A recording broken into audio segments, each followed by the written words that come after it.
My name is Heather Trail. I'm the Supervisor Bylaw Enforcement for the City of Medicine Hat.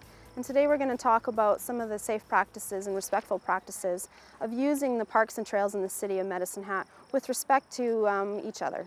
So it's really important to just remember that our trail system is really a privilege that's provided to the people in Medicine Hat. And as people are using the trails, it's important to remember that there's all kinds of users out there that have their own experience that they're hoping to gain, as whether it's a recreation of running or pedaling a bike or strolling with their family or exercising their pet. It would be important that we keep in mind that we're there for our own purpose, but yet other people are out there on the trails too, and we need to be mindful and respectful of other people's reasons for being there.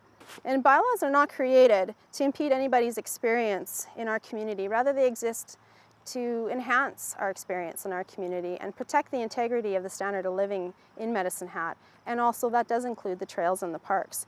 I think it's fair to ask people to abide by the responsible pet ownership bylaw. Dogs need to be leashed in the leashed areas, and they need to be under control in the off-leash areas.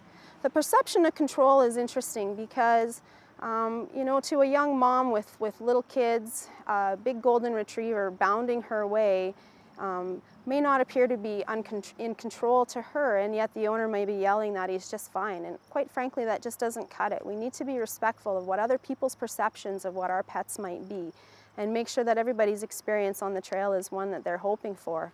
I have a few tips, and they go like this. So carry extra bags, because you never know if you're going to require an extra one, or maybe somebody on the trail doesn't have one with, and it could be offered to them. If you're ever in doubt, leash up your pet. Leash up and get your pet under control while passing others, for the safety of your pet and for the safety of the others. If something happens, talk about it and take responsibility. Keep your head up and be mindful of others, and report any unsafe practices or issues with as much information as possible as soon as possible. And one last thing is, all pets in the park should be licensed and they should have their tag. It is a privilege to use the parks, and it will be expected at all times that everyone in the parks does abide by our bylaws.